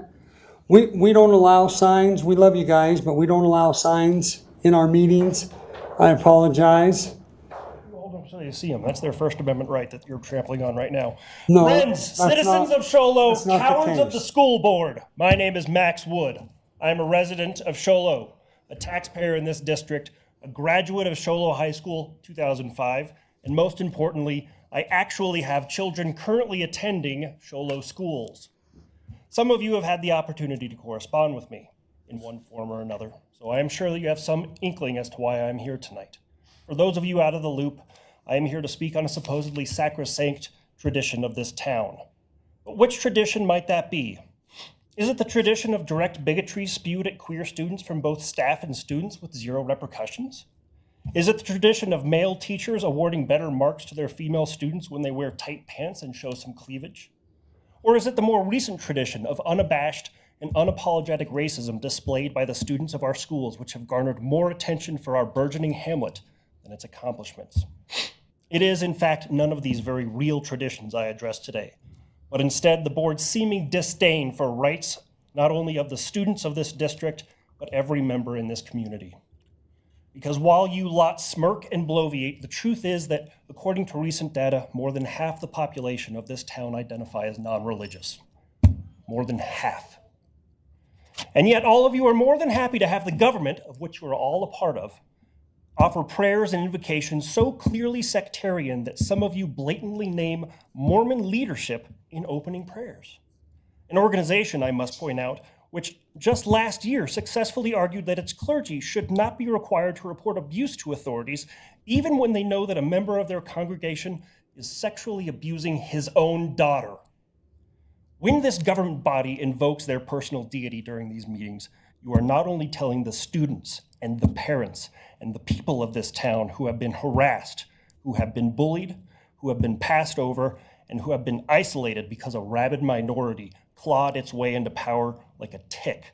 Not only are you telling those people that their concerns, their identities, are less than worthy, you are telling the victims of abuse, past, present, and future, that this is the town of abusers. That this is a district where only a fraction of students, teachers, and staff deserve to be represented, deserve to be heard. Because you refuse to acknowledge that we deserve equal footing in this community, we demand that you recognize that we stand above you. You are elected officials, government employees, and you work for us, all of us, not just those who hold your narrow worldview. A a notion exemplified by this country's original true motto, E pluribus unum. We are the many, and no government body shall be allowed to deny us the threads which make us one. Perhaps government-endorsed prayer has been a tradition in this town, and as with most of Show Low's traditions, it has flourished in the dark. Now comes the time to kill it by dragging it into the light and cutting out the bullshit. Thank you for coming to see us. Next would be Shay Sturmwood. Is that right?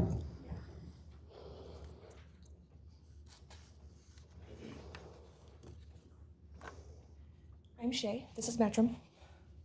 I grew up in a religious household, and I married a man who was not.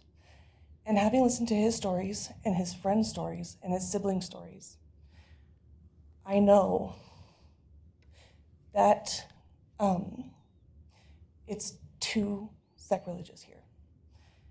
We spend too much time putting too much effort on religion and on prayer when there should be a separation of church and state. And we are trying to merge them. And I think our voices need to be heard that that's not what we want. And more than 50% of this population doesn't. And that's all I have to say. Thank you. Thanks for coming to see us. Next would be Ashley McCleve.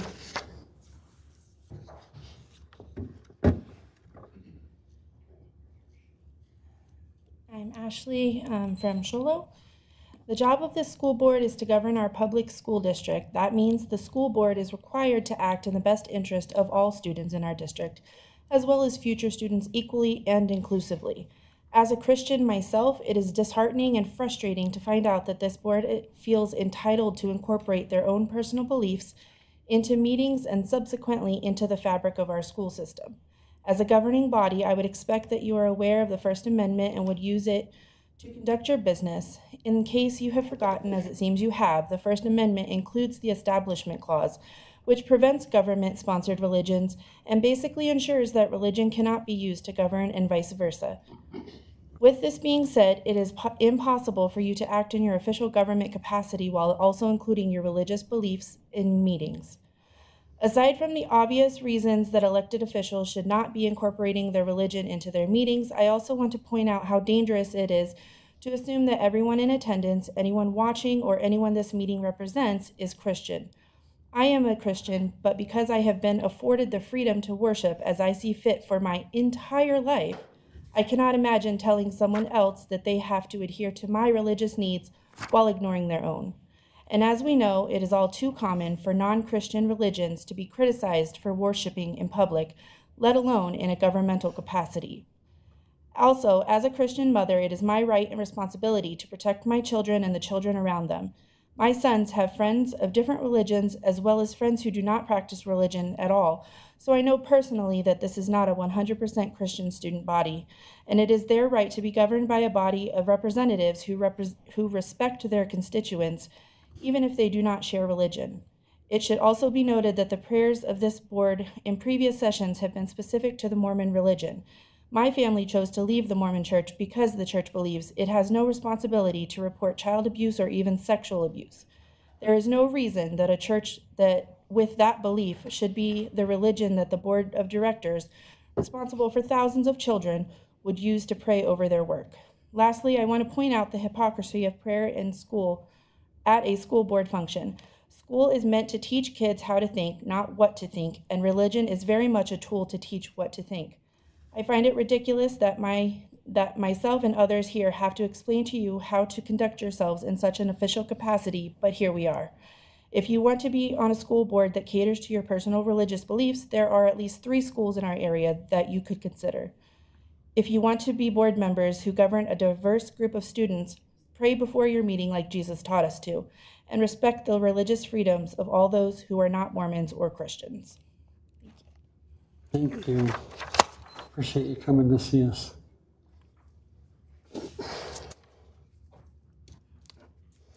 Item 8.1, classified resignations, transfers, terminations. Dr. Farnsworth.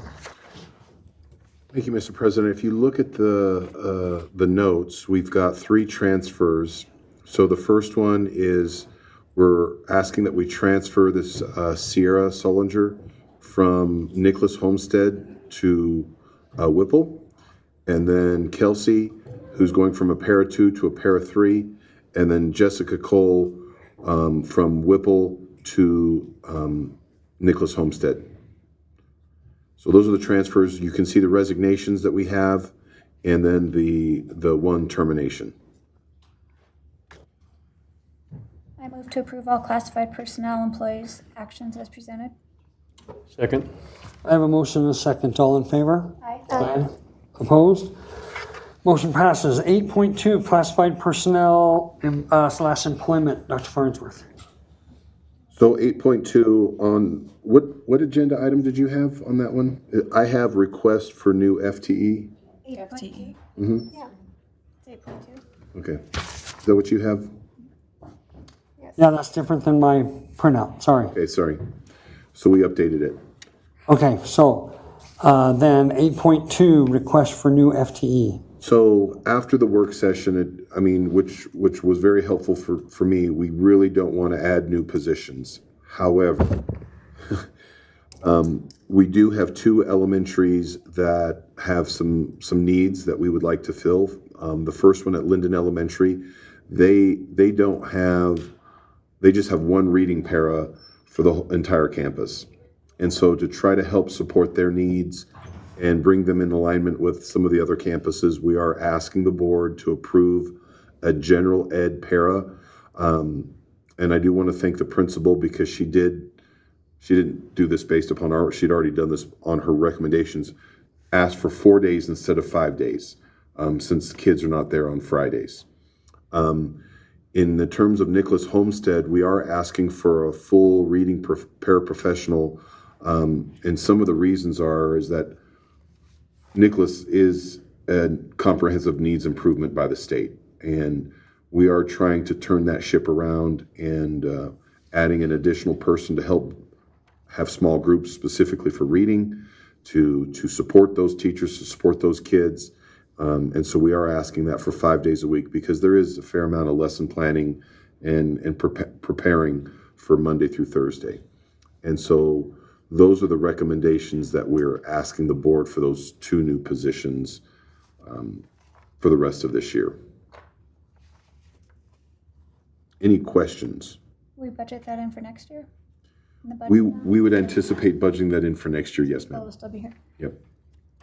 Are these things where we already have people in mind for these positions, or we'll be moving them from other existing positions, or are these going to be new people we're trying to bring in? It's a combination. So one of our plans is we want to take an experienced reading paraprofessional from one campus and move them over to Nicholas because they're experienced. They know what to do.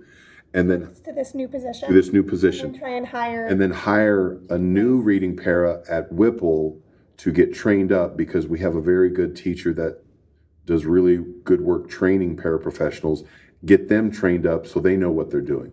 So we really want to put a veteran para over at Nicholas. So it's boots on the ground, ready to go. And then the person for Linden, I don't think we have anyone in mind. At least I don't know that. I can't say that. So But if one of our paras wanted to move over there? they would need to fill out the application and go through the interview process just like everyone else. Perfect. Okay. I move to approve the FTE information as presented. A second? I have a motion and a second. Any further discussion? All in favor? Aye. Opposed? Motion passes. 8.3, classified personnel employment. We are thrilled that we've been able to hire several bus drivers. And so we've got a couple in the pipeline. So I think we'll be fully staffed here in the next month or two. And then also recommendation for those 2 new custodians. So we'll be getting fewer texts about combined routes? That is the plan. That is what I think once we, Unforeseen circumstances. but at least you're getting the texts. Yes, we're getting the texts. Yes. move to approve all the classified personnel and employee actions as presented. I'll second. I have a motion and a second. All in favor? Aye. Aye. Opposed? Motion passes. 8.4, certified resignations, transfers, and terminations. And you can see the recommendations there in front of you. So Kelsey Begay, this is a great example how we're growing our own. She was a paraprofessional 3, and now she's reached a status where she can be a certified teacher.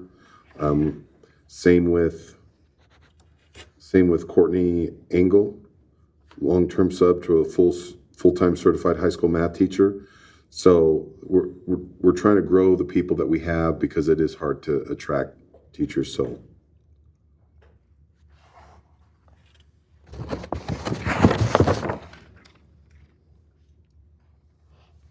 I move to approve all the classified personnel employee actions as presented. I think it's certified on our in 8.4. Oh, yeah. It's just written down wrong. Right. I move to approve all the certified personnel employee actions as presented. I'll second. I have a motion and a second. Any discussion? All in favor? Aye. Opposed? Motion passes. 8.5. We have the 24-25 budget revision. Ms. Davis. I'm asking you to approve the revised budget as presented in the budget hearing. Any questions regarding the budget? This will be posted on the website. after we Yes, approve it? it's It's already up there? Okay. All right. I move to approve the 24-25 revised budget as presented. Second. I have a motion and a second. All in favor? Aye. Opposed? Motion passes. 8.6, minimum wage adjustment. Again, this is approving the minimum wage adjustment to those 5 full-time employees and then to the supplemental employees for work, event workers and substitutes as presented in the hearing. I'll make a motion to approve the increase of 14.70 for the classified employees as listed. Dollars. I'll second. I have a motion and a second. All in favor? Aye. Opposed? Motion passes. Let's see, 8.7, approval of threat assessment. Dr. Farnsworth and Mrs. Marsh. So I want to thank Director Marsh from our special ed director and Dr. Eric Rask for working together and coming up with a comprehensive template format, because we are required to do threat assessments. And this is a standard protocol. And so we're just asking you that the board approve this, give your stamp of approval, because this is a process we already have in place. But it was nice that they were able to bring everything together, all the vocabulary, all the processes, all the steps, so then we can take this forward and make sure all of our administrators are consistent across the district. Did I miss anything, Mrs. Marsh? Anything you want to add? And if I remember, this was given to legal. We did have a special legal representative that deals with this, and they signed off on it, correct?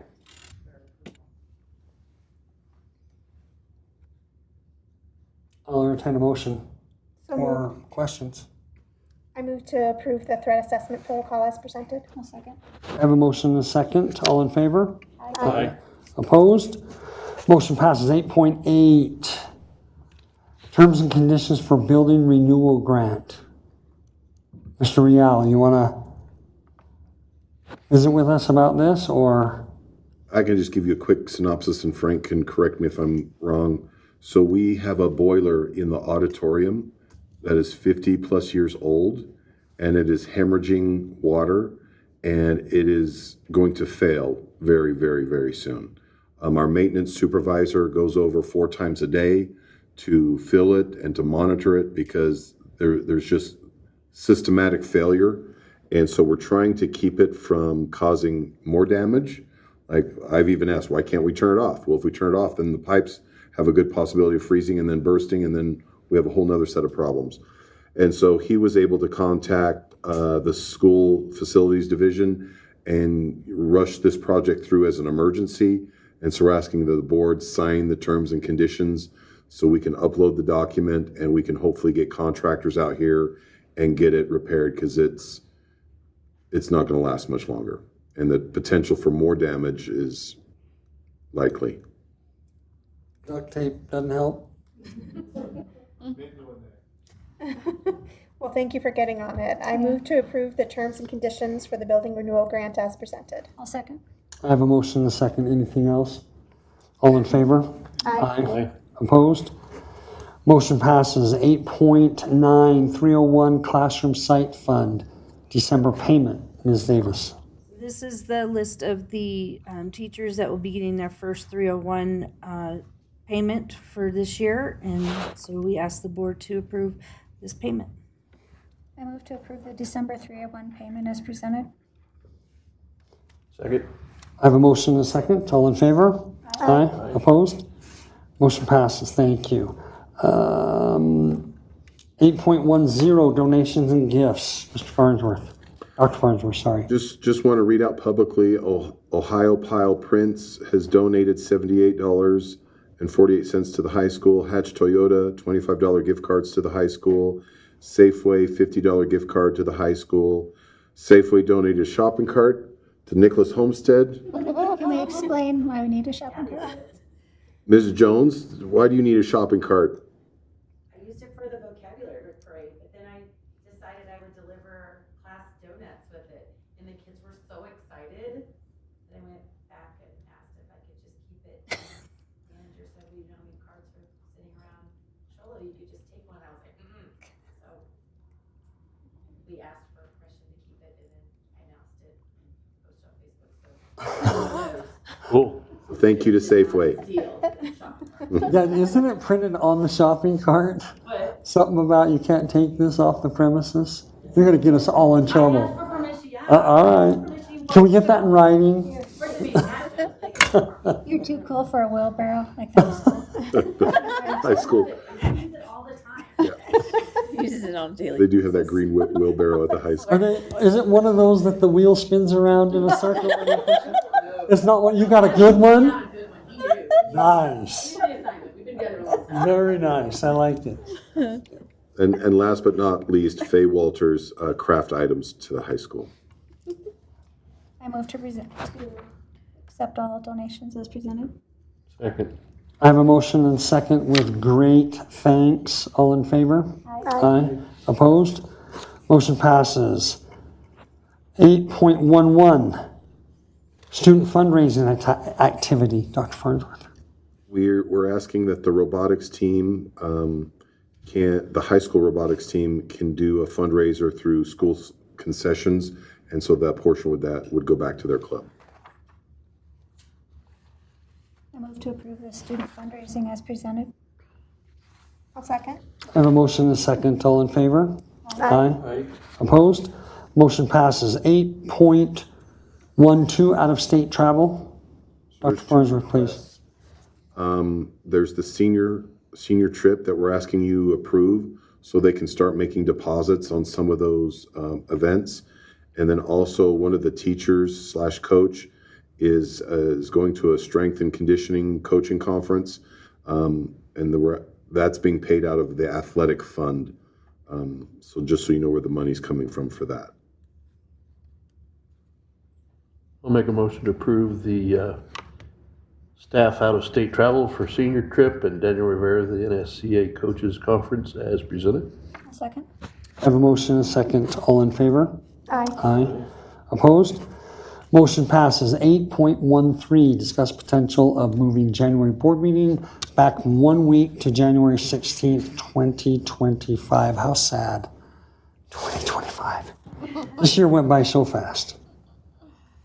With the winter break, it's going to be a little challenging to prepare everything, because when we come right back to send you off so it's up to you. If you don't mind getting the board packet maybe a little bit late, because we'll be coming back and we'll be finalizing the agenda, or if you would like to move the January board meeting back a week, and then we still need to figure out a work session outside of that. So if you have dates that you want to do the work session, we could entertain that plus the board meeting. So we're kind of bunching it together pretty quick then, aren't we? Well, we gotta do it, so. Well, you got break next week through the following week, right? We're back the 6th, is that right? Mm-hmm. So we want to get a work session in and the board meeting that first full week of January, or move it back? One way or another, we're gonna have to meet twice if we're gonna, 2 different days. You want to move it to the 16th, so move it forward, not back, right? Move what forward? The board meeting from the 9th to the 16th. Yes. And somewhere in there, get a work session in, unless you want to do it that same day. That's up to you, Mr. President. We gotta do it the same day, we don't have enough time. If you want, so here's a proposal. If you wanted the first week we come back, we could do a work session because there's not a whole lot of prep time. Those are easy to put. Those are easy to put together, so we could meet, again, we could order dinner, we could have that the first week we come back. On the 9th, It could, and then move the regular board meeting the week later. good. Angela, do you have dates that? And we need to swear in our new board member, At the regular board meeting. regular though. board meeting. Yeah, right. They do You- that at the conference, Joe. Do they? Yeah, but I don't know if the new superintendent will. Okay. Yeah. Okay. So it's your pleasure. Or you can package it all together on the 16th and we just do the work session before and then, Whatever y'all wanna do. It doesn't matter to me, honestly, either way.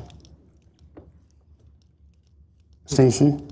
Well, I'm okay with moving the meeting to the 16th. If you guys want to do the study session that week before, then they can have students and staff here and they won't be stressed coming right back. So study session on the 9th? I can do any. Is that what you're saying? I can do any day that week. I'm fine with that. Do you want to do it earlier? Like we did before? it's just how early can everyone make work happen? Like earlier in the week or earlier in the day? Earlier in the week, I was thinking. Right now, any evening that week is fine with me. Okay. So if there's no real, The 9th at 5. yeah, if there's no big deal, then I say we just do it Thursday. Thursday the 9th. Yep. We can do it at 5 p.m. and then just move our regular board meeting to the 16th, right? Okay. At our normal 6:30 p.m. time. Is everybody cool with that? Did you check that 6:30. the space is available? Well, We'll do the work. We can hold the work No, session but, anywhere. No, but I mean the 16th though. Yes. Work session will be at the district office. Nice, Shared it with Rachel. nice. Thank you. then- I move to approve our January meeting to the 16th from the 9th. I like that. Second. I have a motion and a second. All in favor? Aye. Opposed? Motion passes. I guess if we have anything, other items we could put on the work session, that would be good. Yep. Now, we've got two already, right? We've got the ASBA and Ben. Yeah. And we may sneak in a budget. If we have budget update, we may sneak in a budget, but that's already a lot. So we'll, The study session, or the salary study she may have. if that's ready, we could sneak that in. Beautiful. Cool. Cool beans. All right, where am I at here? 8.14, any future agenda items? Not for me. Throw some on there. Do you have anything that you want to visit, especially about in January? No, not particularly, just looking forward to Mr. Martin's presentation. Okay, encourage you to get with Dr. Farnsworth so that we don't want you to be out of the loop on anything and prepped for January. Okay? All right. With that, I will entertain a motion to adjourn. Second. I have a motion and a second. All in favor? Okay, see you all on the 16th. Thank you all for attending.